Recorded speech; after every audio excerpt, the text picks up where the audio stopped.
What if I told you that a $2 trillion empire wasn't born in some fancy boardroom, but in the passenger seat of an old Chevy Blazer?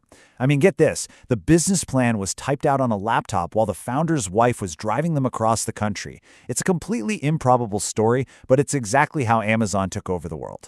It all started with this one absolutely mind-blowing number, 2,300%.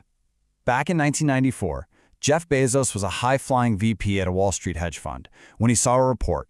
It said the internet was growing at 2,300% a year. You have to understand, that's not just growth. That's a force of nature. It was a tidal wave, and he decided right then and there he was going to build the biggest surfboard anyone had ever seen. So let's dive into that idea. Picture Bezos in his nice Wall Street office. He's got it all, right? Great salary, prestige, the whole 9 yards. But he can't get that number out of his head. So he makes a list. 20 different products he could potentially sell online.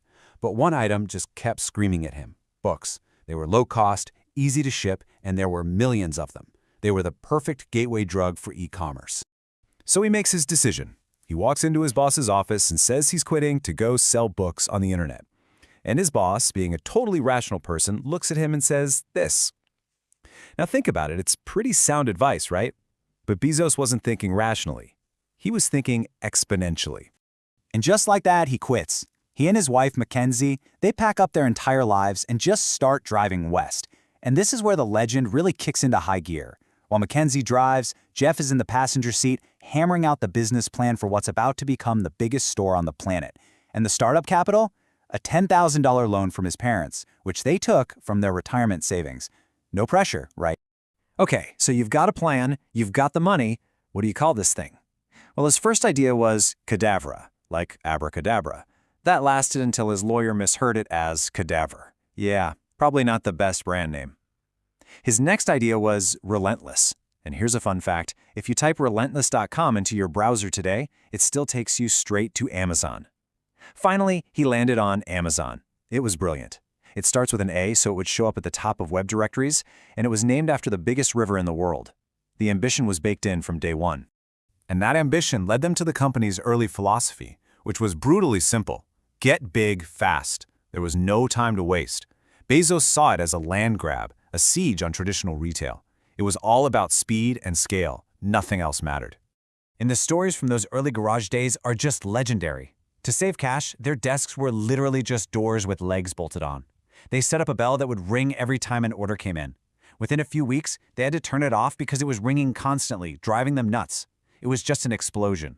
Within 1 month, they were shipping books to all 50 states and more than 40 countries. Then, in 2000, he did something that everyone in the business world thought was absolute madness. He invited his competitors, other sellers, to come and sell their stuff right there on Amazon's website. I mean, why would you let the enemy through the gates? Well, it was a genius move.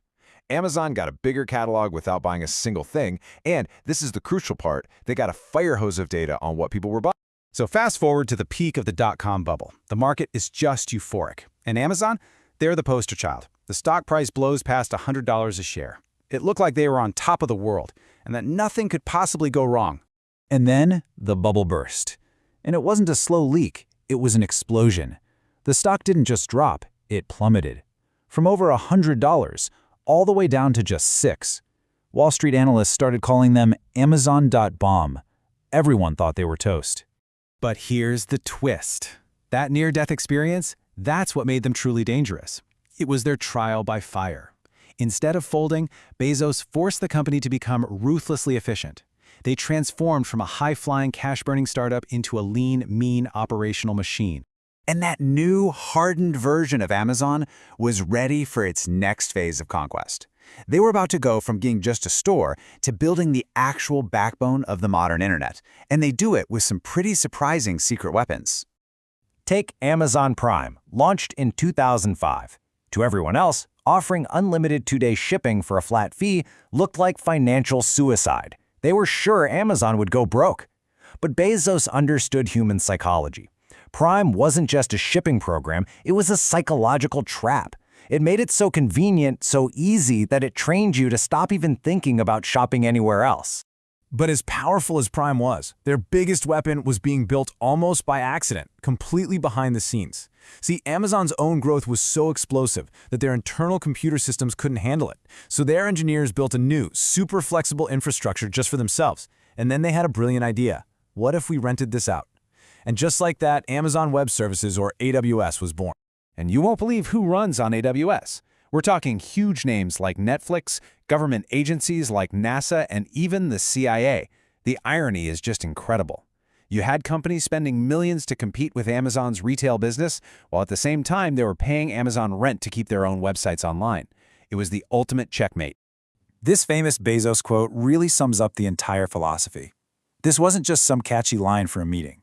It was a direct threat to every other business on the planet.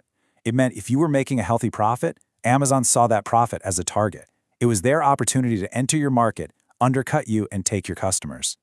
So, as Amazon is becoming this unstoppable global force, Bezos himself is going through a pretty stunning transformation of his own. The awkward founder was long gone, and in his place was someone who looked, well, like the final boss. I mean, the change is just undeniable. You look at the early pictures, the nerdy guy with the khaki pants packing boxes in a garage. And then you look at him now. The image is completely different. He became this global icon, and his public persona became just as powerful as his company. The final chapter of his time as CEO was full of huge moves. In 2017, they buy Whole Foods for almost $14 billion, basically turning grocery stores into miniature distribution centers. By 2020, their power is so immense, he's called before Congress to answer for it. And then, in 2021, after 27 years of running the show, he just steps down. So you have to ask, why? Why walk away when you're at the absolute peak of power? The answer is simple. For Jeff Bezos, Amazon was never the ultimate goal. It was just the funding mechanism. It was the launch pad he needed to finance his real, lifelong childhood dream. He is now laser-focused on his rocket company, Blue Origin. He talks about moving all heavy industry into space to save the Earth, and it leaves you with this one massive question to chew on. He built the world's most dominant company to conquer commerce on this planet, but now, with his eyes fixed firmly on the stars, what's his final destination?